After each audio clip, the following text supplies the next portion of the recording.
ঠিক নয়।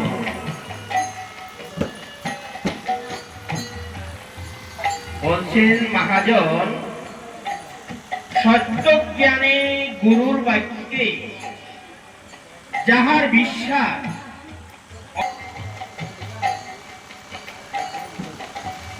আর যদি মনে মনে ভাবেন গুরু তো আমাদের মতো মানব, তাহলে কিন্তু ভুল করছেন। হরে কৃষ্ণ। গুরু মানব নয়, গুরুদেব ভগবানের পার্শ্ব। অর্থাৎ আমরা যা করতে পারবো না, এত ক্ষমতা দিয়েছেন ভগবান গুরুকে, এত ক্ষমতা দিয়েছেন। দর্শন করবেন আপন আপন গুরুদেবকে, আপন আপন কৃষ্ণ। আপনার গুরুদেব আপনার কৃষ্ণ আমার নয়। আমার গুরুদেব আমার কাছে আমার ভগবান, আমার গুরুদেব আমার কাছে আমার ভগবান, আপনার ভগবান। গুরুকে অর্থ কি, রয় রসকার শব্দের অর্থ কি তা জানতে হবে। গয় রসকার শব্দের অর্থ হলো ঘোর অন্ধকার, রয় রসকার শব্দের অর্থ হলো আলো। অন্ধকার থেকে যিনি আলো দান করতে পারে তিনি দয়াল গুরু।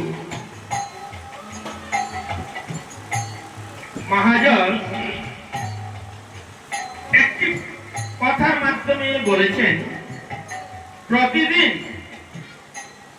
ধূপ ধুনা জ্বালিয়ে তুই পূজা দিবি কাকে? কাকে পূজা দিবি?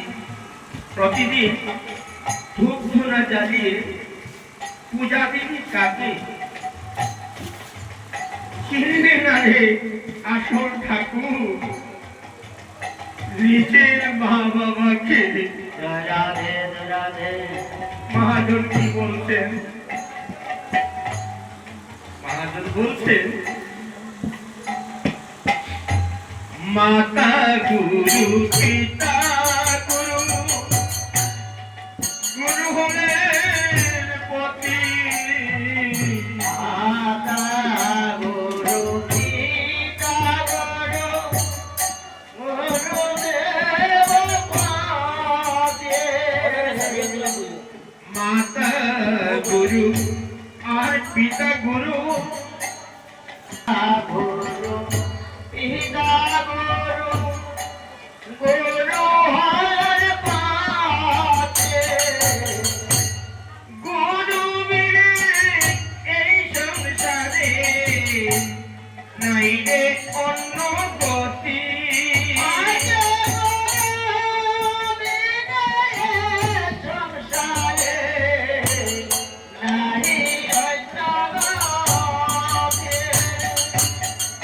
গুরু বিনে অন্য গতি নাই রে, গুরু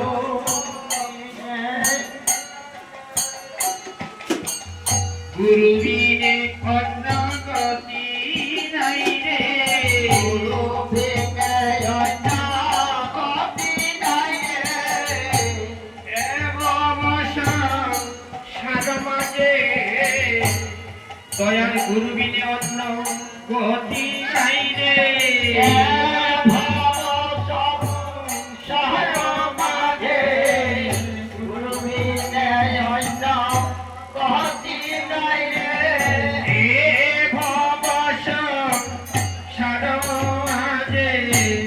গুরু বিনে অন্য গতি নাই রে।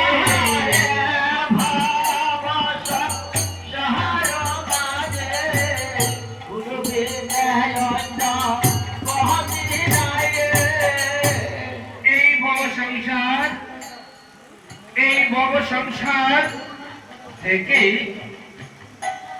যদি ভজন করেন, নিজের মাকে নিজের বাবাকে ভজন করো। রাধা গোবিন্দের ফটো বসিয়ে আর মহাপ্রভুর পঞ্চতত্ত্বের ফটো বসিয়ে পূজা করে লাভ হবে না গো। রাধা গোবিন্দের ফটো বসিয়ে ধূপ না জ্বালিয়ে পূজা দিলে লাভ হবে না। মানব জন্মকে যদি সার্থক করতে হয়, নিজের গর্ভধারিণী মাতাকে পূজা করো। নিজের গর্ভধারিণী মাতা এবং পিতার পূজা যারা করে সার্থক তাদের মানব জন্ম। যার মা নেই সে বুঝতে পারে মায়ের বেদন কি। যার বাবা নাই সে জানে বাবার ক্ষমতা কত। অন্য কেউ তা বুঝবে না গো। আজকাল বর্তমান সমাজ